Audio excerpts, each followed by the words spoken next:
2 Kings chapter 11. When Athaliah, the mother of Ahaziah, saw that her son was dead, she proceeded to destroy the whole royal family. But Jehosheba, the daughter of King Jehoram and sister of Ahaziah, took Joash son of Ahaziah and stole him away from among the royal princes who were about to be murdered. She put him and his nurse in a bedroom to hide him from Athaliah, so he was not killed. He remained hidden with his nurse at the temple of the Lord for 6 years, while Athaliah ruled the land. In the 7th year, Jehoiada sent for the commanders of units of 100, the Kerites and the guards, and had them brought to him at the temple of the Lord.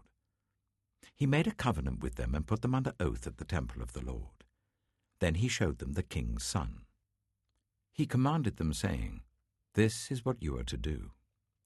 You, who are in the 3 companies that are going on duty on the Sabbath, 1/3 of you guarding the royal palace, 1/3 at the Suchet gate, and 1/3 at the gate behind the guard, who take turns guarding the temple, and you who are in the other 2 companies that normally go off Sabbath duty, are all to guard the temple for the king.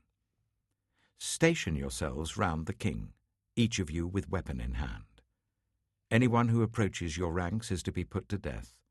Stay close to the king wherever he goes."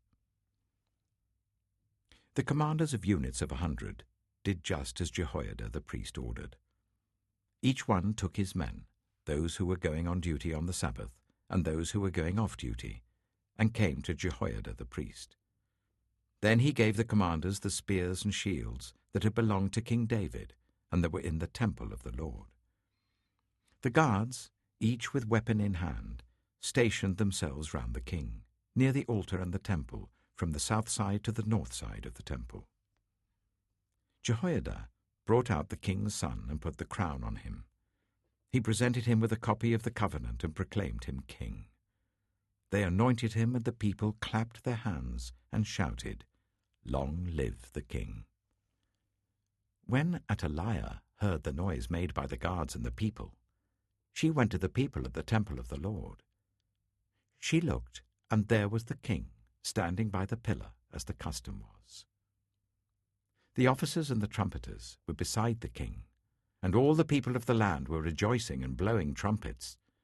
Then Athaliah tore her robes and called out, "Treason! Treason!" Jehoiada the priest ordered the commanders of units of 100, who were in charge of the troops, "Bring her out between the ranks and put to the sword anyone who follows her."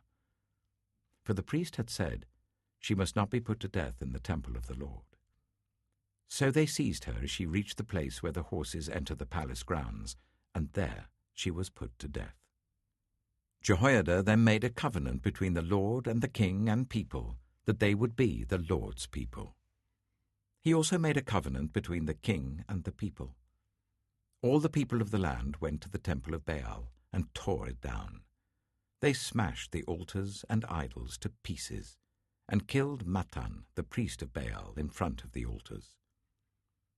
Then Jehoiada the priest posted guards at the temple of the Lord. He took with him the commanders of hundreds, the Kerites, the guards, and all the people of the land, and together they brought the king down from the temple of the Lord, and went into the palace, entering by way of the gate of the guards. The king then took his place on the royal throne. All the people of the land rejoiced, and the city was calm, because Athaliah had been slain with the sword at the palace. Joash was 7 years old when he began his reign.